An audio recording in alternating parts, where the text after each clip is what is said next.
कहानी की शुरुआत में हम रेग नाम के एक आदमी को देखते हैं जो अपने ट्रक में गाने सुनते हुए कहीं पर जा रहा होता है। दरअसल रेग अपने भाई लीन के साथ मिलकर सब्जियों की खेती करता है, जिसके लिए वो ऑर्गेनिक खाद लेकर जा रहा होता है। रास्ते में रेग को एक सफेद वैन दिखाई देती है जिसका एक्सीडेंट हो गया था, और जब रेग उस वैन के पास जाता है तो देखता है कि एक्सीडेंट में वैन के ड्राइवर की मौत हो गई है। रेग ये सब देखकर बुरी तरह से डर जाता है और ना जाने क्यों ड्राइवर की डेड बॉडी को अपने ट्रक में रखने लगता है। रेग आखिर ऐसा क्यों करता है ये हमें कहानी में आगे पता चलेगा। अब रेग जब एक वैन को अपनी तरफ आता देखता है तो वो जल्दी से ड्राइवर की लाश को अपने ट्रक में रखकर दरवाजा बंद कर देता है, लेकिन इस दौरान दरवाजे की वजह से ड्राइवर की अंगुलियां कट जाती हैं और रेग ड्राइवर की अंगुलियों को ट्रक में रखकर वहाँ से निकल जाता है। अगले सीन में हम सोफी और बिजली नाम के दो फ्रेंड्स को देखते हैं जो ट्रिप पर आए होते हैं, लेकिन रास्ते में गाड़ी खराब होने की वजह से ये दोनों पानी ढूंढ रहे होते हैं। गाँव के बाहर इन्हें कुछ लोगों की एक कब्र दिखाई देती है। दरअसल कुछ समय पहले गाँव में रहने वाले 6 लोग अचानक से कहीं पर गायब हो गए थे,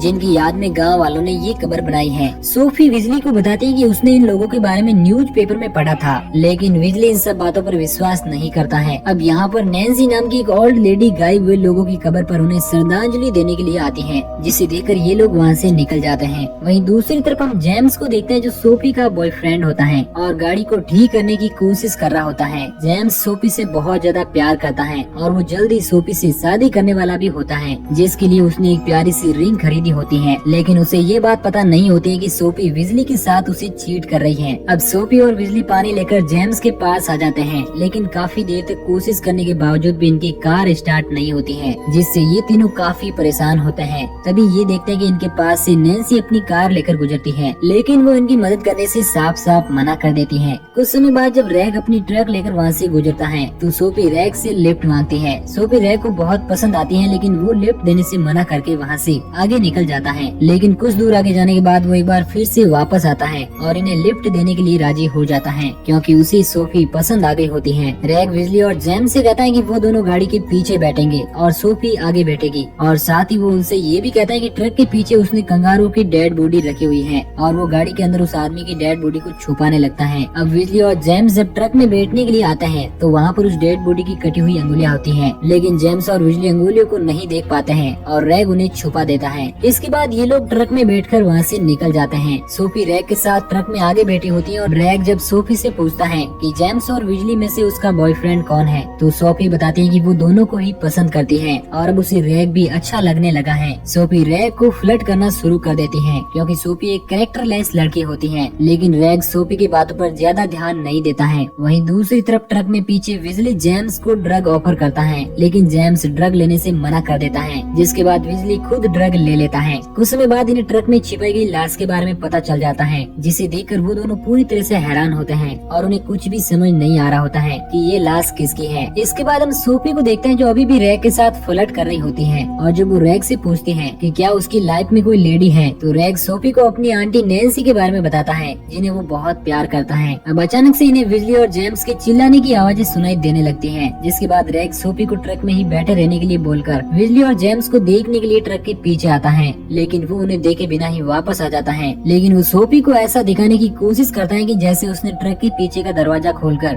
जेम्स और बिजली से बात की हो, और वो सोफी को बताता है कि वो दोनों बिल्कुल ठीक हैं। इसके बाद रैग सोफी को बताता है कि वो जल्दी अपने फार्म पर पहुंचने वाला है, जहां पर वो अपना जरूरी काम खत्म करके इन्हें इनकी मंजिल पर छोड़ने के लिए जाएगा। अगले सीन में हम रैग के भाई लीन को देखते हैं, जिसने अपने फार्म में विशालकाय पंपकिन उगाया होता है, क्योंकि वो किसी भी तरह से विशालकाय पंपकिन के होने वाले कंपटीशन को जीतना चाहता है और एक अमीर इंसान बनना चाहता है। अब ये लोग रैग के फार्म पर पहुंच जाते हैं, और जब बिजली और जेम्स चिल्लाकर सोफी को लाश के बारे में बताते हैं तो वो ये सुनकर पूरी तरह से हैरान होती है। लीन जब अपने फार्म पर सोफी को देखता है तो वो पूरी तरह से हैरान होता है, और जब इसके बारे में रैग से पूछता है तो वो जल्दी से सोफी को गोडाउन में बंद कर देता है और लीन को सारी बात आता है कि किस प्रकार डेड बॉडी लाने के दौरान रास्ते में ये लोग उसे मिले। और यहाँ पर हमें पता चलता है कि दरअसल रैग अपने भाई लीन के साथ मिलकर डेड बॉडी को ब्लेंड करके खाद बनाते हैं और अपने खेत में डालते हैं, क्योंकि लीन बड़ी पंपकिन प्रतियोगिता में जीतना चाहता है। लेकिन रैग की सोफी जेम्स और बिजली के फार्म में लाने से लीन गुस्सा होता है और रैग को इसके लिए डांटता है। इसके बाद लीन रैग के साथ मिलकर तीनों को गोडाउन में बांध देता है। इस समय सोफी और उसके फ्रेंड बुरी तरह से डरे हुए होते हैं और उन्हें कुछ भी समझ नहीं आ रहा होता है कि आखिर वो क्या करे। सोफी रैग को अपनी बातों में फंसाने की कोशिश करती है और रैग से कहती है कि अगर तुम्हारी आंटी नैन्सी को इसके बारे में पता चलेगा तो वो तुम्हारे बारे में क्या सोचेगी। लिन सोफी की बात सुन लेता है और रैग को बाहर अपने पास बुलाता है और उसे मारता है क्योंकि वो रैग की सोफी और उसके दोस्तों को यहाँ लाने पर काफी ज्यादा गुस्सा होता है। अगले सीन में हम विजली को देखते हैं जो ड्रग्स लेने की वजह से पूरी तरह से नशे की हालत में होता है और जेम्स को अपने पास रखी चाकू दिखाते हुए कहता है कि जब वो चाहे यहाँ से बाहर निकल सकता है। और अब यहाँ पर रैग और लीन उस डेड बॉडी को लेकर आ जाते हैं। विजली उन्हें देखकर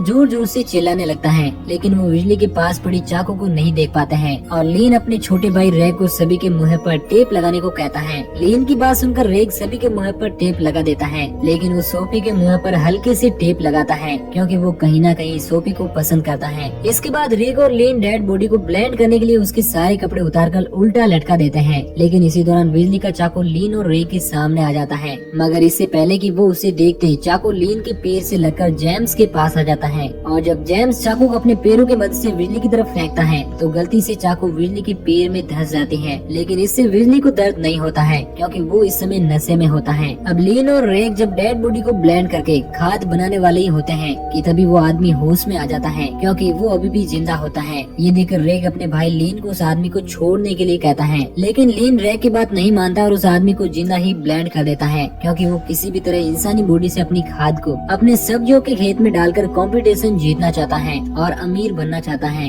अब लीन को खाद बनाने के लिए एक और डेड बॉडी की जरूरत होती है जिसके लिए वो सोफी को चेक करने लगता है लेकिन रैग लीन को ऐसा करने से मना करता है और उसे समझाता है कि क्यों ना वो पहले जेम्स को ब्लेंड करके खाद बनाए। लीन रैग की बात मान लेता है जिसके बाद ये जेम्स को ब्लेंड करने के लिए बांध कर लटका देते हैं लेकिन इसी मौके का फायदा उठाकर बिजली चाकू की मदद से अपनी रस्सियां खोलकर और रैग की ट्रक लेकर वहाँ से भाग जाता है। हालांकि रैग उसे रोकने की पूरी कोशिश करता है लेकिन इसका कोई भी फायदा नहीं होता है। लीन ये सब देखकर बहुत दुखी होता है और रैग को इसके लिए डांटता है जिसके बाद वो अपनी कार में बैठकर बिजली को पकड़ने के लिए निकल जाता है। अब रैग जब वापस से गोडाउन में आता है तो सोफी इशारे से रैग को अपने मुंह पर लगा टेप हटाने को कहती है और जब रैग सोफी की बात मानकर टेप हटा देता है तो सोफी रैग को अपनी मीठी मीठी बातों में फंसाने की कोशिश करती है लेकिन जल्दी रैग समझ आता है कि सोफी उसे धोखा देना चाहती है क्योंकि उसने पहले भी बिजली के साथ इंटीमेट होकर अपने बॉयफ्रेंड जेम्स को धोखा दिया था और अब वो अचानक से उसे पसंद करने लगे हैं। जेम्स जब ये बात सुनता है तो उसे बहुत दुख होता है क्योंकि उसे नहीं पता था कि सोफी उसके साथ कभी ऐसा कर सकती है। वहीं दूसरी ओर बिजली ट्रक लेकर एक गांव में पहुंच जाता है जहां पर ड्रग्स की वजह से उसे सब कुछ अजीब तरह से देख रहा था। अब यहाँ पर लीन भी आ जाता है लेकिन इससे पहले कि वो बिजली को पकड़ पाता बिजली किसी तरह लीन को घायल करके वहाँ से निकल जाता है मगर जब वो ट्रक के पास पहुँचता है तो देखता है कि उसमें चाबी ही नहीं होती है जिसकी वजह से बिजली को एक बार फिर से लीन के पास आना पड़ता है लेकिन इस बार लीन बिजली को घायल करके उसे बंदी बना लेता है। अगले सीन में हम जेम्स को देखते हैं जो सोफी के धोखा देने की वजह से काफी दुखी होता है और जब वो सोफी से इसके बारे में पूछता है तो सोफी उसे बताती है कि उससे जेम्स बिल्कुल भी अच्छा नहीं लगता है बल्कि उससे अच्छा तो बिजली है जो देखने में काफी कूल है। अब लीन जब बिजली को जख्मी करके उसे अपनी कार की डिग्गी में बंदी बनाकर ला रहा होता है तो रास्ते में उसे एक पुलिस ऑफिसर मिलता है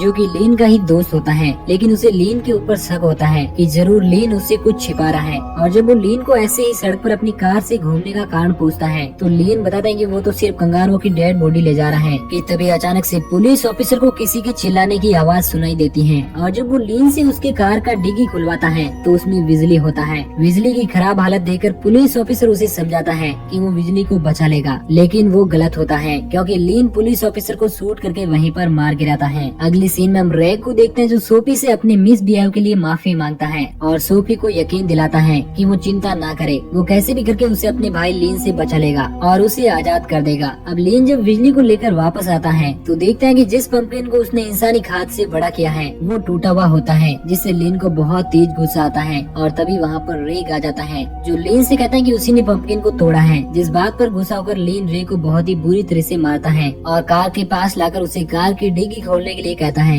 लीन के कहने पर रैग जैसे ही कार की डिग्गी खोलता है बिजली गन से लीन और रैग के ऊपर फायरिंग करना स्टार्ट कर देता है क्योंकि उसने पुलिस ऑफिसर की गन को अपने पास रख लिया था। इस फायरिंग में एक गोली रैग के हाथ पर लगती है जिससे वो घायल हो जाता है कि तभी ये देखते कि उनकी आंटी नैन्सी इन्हीं की तरफ आ रही होती है जिसकी वजह से लीन रैग को जबरदस्ती बिजली के साथ कार की डिग्गी में बंद कर देता है ताकि आंटी नैन्सी को इसके बारे में कुछ भी पता ना चले। अब आंटी नैन्सी जब लीन के पास आती है तो वो लीन से रैग के बारे में पूछती है जिस पर लीन झूठ बोलते हुए कहता है कि वो कुछ काम के लिए बाहर गया है। अगले सीन में हम सोफी को देखते हैं जो किसी प्रकार बहुत मुश्किल से टेलीफोन से घर में कॉल करती है ताकि आंटी नैन्सी से मदद मांग सके लेकिन आंटी नैन्सी कॉल को रिसीव करके टेलीफोन को साइड में रख देती है। वहीं वहीं दूसरी तरफ रेग और लेन किसी तरह बहुत मुश्किल से कार की डिग्गी से बाहर निकल जाते हैं। इसके बाद ये लोग गोडाउन में सोफी और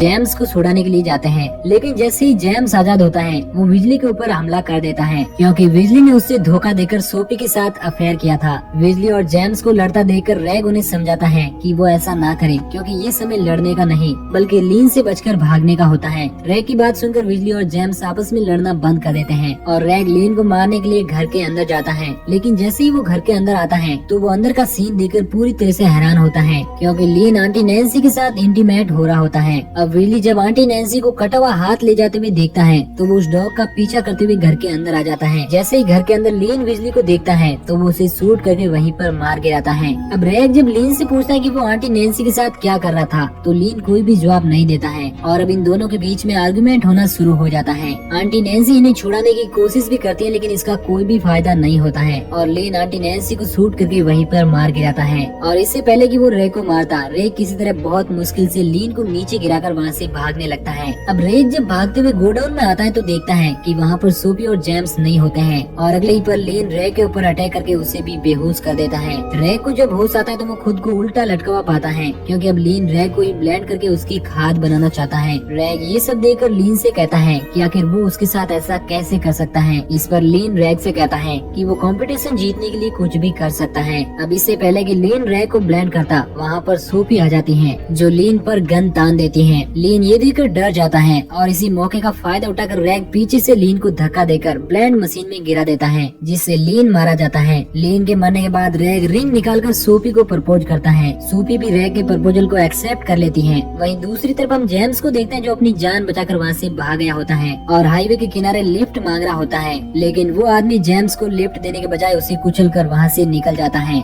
जिससे जेम्स भी मारा जाता है। और इसी के साथ ये मूवी यहीं पर एंड हो जाती है। तो दोस्तों